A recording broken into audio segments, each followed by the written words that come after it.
Hey Pokemon Masters, Berkey Toby here, or is it Absurd Zelda Theories here? As many of you know, in my last few months, I've been building up a new Zelda channel because of my love for the Zelda series, and especially for Tears of the Kingdom. And I know there are crossover fans among you. I see you all the time on social media mashing up these two excellent franchises, with inspiration behind not just creatures from Zelda turned into Pokemon, but also Pokemon turned into regional variants from the world of The Legend of Zelda, Hyrule. So I'm doing a double collab today with both Bill Suart and that lovely chap from over on Absurd Zelda Theories, and between the three videos we have over 20 designs that marry these two incredible franchises together. Thank you for having me, Toby, and yes, I make Zelda Pokemon for a project called Link Dimension, but it's more than just a silly crossover project. It's a new adventure with its own story set in an unfamiliar Hyrule. If you would like a deeper dive, you can check out my Link Dimension playlist on my channel, but no more waiting, let's check out some Hyrulean variants of existing Pokemon. The first fake mon that drew my attention to Bilsu for sure was the Hyrulean Unknown. Now the Unknown of course represents letters of the alphabet, but in the world of Pokemon, the humans can't actually read this writing. The lettering is more hieroglyphic and a mystery to them. I love the idea of other unknown forms being out there, and actually we still don't have all the Unknown we were promised from the third Pokemon movie. Look how cool these ones are. Anyway, in the world of Zelda there are many symbols of great importance, symbols of different tribes, and of course the Triforce, but one of the most prevalent is that of the Sheikah Eye. Unknown, the Sheikah symbol Pokemon. It's Hyrule type. This Pokemon is a symbol to the Sheikah that represents truth and the will to achieve a goal by any means necessary. It can be found at various locations throughout Hyrule. Something important to note is that there will be more unknown forms in the future representing different iconic Zelda symbols with different types. Next up are the Great Light Spirits from Twilight Princess. It's always interested me how in most Zelda games the deities come in trios, but not in Twilight Princess. There are 4 Great Light Spirits: Ordana, Faron, Eldin, and Lanayru. And Bilsu has managed to use all 4 of these kind of mythic designs as templates for pre-existing Pokemon to become regional variants. But I'm just going to show off my favorite today. You can see the rest on his channel, and that being of Lanayru, which is a menacing serpent, the guardian deity of a holy light. And when I look at it, I see exactly what Bilsu saw. It would make a wonderful template for a regional variant of the legendary Pokemon Rayquaza, whose body snakes through the water where it lives. Rayquaza, the Lanayru Light Spirit Pokemon. It's Spirit and Water type. Rayquaza swims through the waters of the Lanayru province, protecting it from darkness.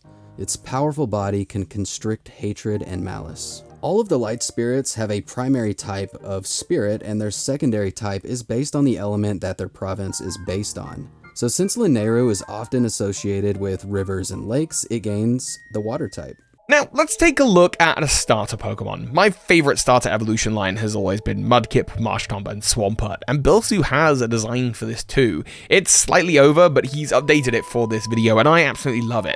Swampert in the world of Hyrule could easily be adapted into the river folk, the Zora, but I don't mean these hotties. No, I mean those hotties, because of the fire that they weirdly breathe. These are the River Zoras or Zola, and they're relatives of the more civilized Zoras you might be familiar with, and this is the form that Swampert takes in Hyrule. Swampert, the River Zora Pokemon. It's water and fire type. Swampert are Zora Pokemon that evolved into a raw primal state. They seem to be very hateful and swim through Hyrule's rivers searching for forests to burn down. This design was actually one from back when I made Zelda forms for the Hoenn starters. I'm glad I got a reason to revive it. Back to Twilight Princess. In the Ordon province, Link spends his day herding goats with Epona. This so that the people of town might have their goat's milk and cheese from which to graze. The symbol of the goat is important to the people of Ordon, appearing on the Ordon ceremonial shield, and in fact, Ordana itself is a giant goat. Despite this importance and nice treatment from people, they are quite aggressive. So let's take a look at one of my favorite goats in Pokemon, Skiddo, and update its design to bring it in line with this slightly more aggressive, headstrong goat from Ordon. Skiddo, the Ordon goat Pokemon. It's Hyrule type. Their milk is famous in Hyrule for making the savory and sweet Ordon goat cheese. Their loop-like horn leans people towards their connection to Xerneas, the Ordon light spirit. This was one of the first Zelda Pokemon I ever made back in 2019, and I'm so glad to see it here. And as you can see, it references another light spirit Pokemon. Now, there is no villain more classic in Zelda than the Red Octorok, and sure enough, this already basically exists as a Pokemon. Pokemon has its own Red Bazooka-inspired octopus, and that of course is Octillery. It's a no-brainer that in Hyrule, Octillery would take the form of the Octorok, but before we show you the design, I do have an interesting idea. I'm pitching this to Bilsu live on the video. It's interesting to note that Guardians from Breath of the Wild took inspiration from Octorok, which leads me to believe that there could easily be a cool Paradox Octillery here with more Guardian-esque features. Anyway, let's take a look at Hyrulean Octillery. Octillery, the Octorok Pokemon. It's Stone type. These Pokemon often get into turf wars with another species of Pokemon classified under the same category. They're usually pretty aggressive and will shoot rocks at victims that they pick up with their sticky, track-like legs. This is actually a retro version of an Octorok design, and the one mentioned in the Dex entry looks more like the modern Breath of the Wild era Octoroks. For 6 and 7, we have an evolution line, a replacement for Hoot Hoot and Noctowl. Owls have always held a special place in the Zelda lore. They are a creature of wisdom. In Link's Awakening, an owl helps guide Link across Koholint Island, and in Hyrule, Kabora Gabora leads Link to his destiny as the hero of time. So here now we have 2 Pokemon, a regional form and a regional evolution for Hoot Hoot. Hoot Hoot, the owl Pokemon. It is Sky type. Hoot Hoot are very talkative. They constantly chirp at humans in an attempt to communicate. Most people in Hyrule find them very annoying. They love to stand on their heads to show off. Infinitrix, the reincarnation Pokemon. It is Sky and Time type. They are said to be the vessel of a long-lost soul of light. They bring about guidance and knowledge. Some say when they fly over, you either get slightly older or younger. If you flip Infinitrix upside down, it has a fake face, similar to how Kabora Gabora twists its head. Now, before we get onto some legendary Pokemon, or legendary stats certainly, I do have one more cool thing to bring up. We must recognize that Hyrule has some unique environments that Pokemon doesn't. Not just scorching deserts and blistering cold mountaintops, but sometimes Hyrule can be shrouded in the Twilight Zone. This exists somewhere between night and day, but not like dusk Lycanroc. No, I'm talking way cooler. This gives us a unique opportunity for a new evolution existing somewhere in that zone between Espeon and Umbreon. Happiness, our friendship at its highest in this realm. This is the one and only Twileon.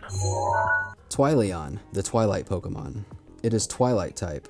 Twileon evolved as a result of Eevee absorbing the dark energy emitted from a Twilight Shard. If they are ever seen, it is only at the end of dawn or at the beginning of dusk. When aggressive, their markings glow red. Just like in Pokemon, there are evolutions in Hyrule, and the ones from pre-existing types will have new evolutions to fit the Zelda themes. Now, Cofagrigus already has an alternate regional evolution for Yamask in Runegus, but Yamask being a Pokemon that holds a mask? Well, it's a no-brainer, because of course there is the sister region of Hyrule, Termina, where, of course, a Pokemon might be able to attain a very special gift. The iconic Majora's Mask, filled with dark forces and ancient magic. This would be the birth of the regional evolution to Yamask, Majorius. Majorigus, the Majora's Mask Pokemon. It's Phantom and Time type. Majorigus is said to have world-ending power when working with the Moon Pokemon. Despite its strength, it can become stronger by harnessing the Triforce of Power. This form of Yamask and its evolution is a unique Pokemon. So while it's not as powerful as a legendary, it still gets to keep that one-of-a-kind status to match how important Majora's Mask actually is. Now, for many of the creatures that I've mentioned in this list, you might be unfamiliar with them because they didn't appear in Tears of the Kingdom. That's because the new creatures that appear in Tears of the Kingdom getting turned into Pokemon are on a video live on Bilsu's channel right now, if that's the only game you're familiar with. However, we did do a new regional form for this video, a regional form of Politoed. And you might think, dude, how can you make a cool regional variant of Politoed in the world of Zelda? And you certainly can when it comes to my favorite Zelda game, The Wind Waker, where there is the legendary Cyclos and Zephos. This way, Politoed has 2 different regional forms, depending on where in the region it's found and how angry it is. Politoed Zephyr form, the Zephyr Pokemon. It's water and sky type. This Pokemon is usually sighted near the coastlines of Hyrule. They are said to have control of the winds and will often teach lucky Hylians that power if they can trust them. Politoed Cyclone form, the Cyclone Pokemon. It is water and sky type. This Pokemon is usually sighted near storms that rage over the east seas of Hyrule. They are said to have control of cyclones and refuse to teach anyone their power unless they can be defeated in battle. I actually really love how well Politoed fits into these concepts. It kind of makes the two wind deities cute in their own way. Of course, what if instead of regional forms, we just simply took creatures from Zelda and turned them into Pokemon? That's what the video on Bilsu's channel is all about, as well as the other video over on Absurd Zelda Theory. So links to both of those are in the description. Check them out. And of course, so hi Pokemon Masters. Hello there, it's me, Professor Oak. This video is over, so please choose another one wisely and quickly. Bye-bye. Just the biggest thank you to those of you who are supporting this channel on Patreon, and a special thank you to the big patrons of the month, Jed Rubin, Charmander Ansible, Anthony Lee, The Elgator, and Michael Hornshoe. Thank you so much.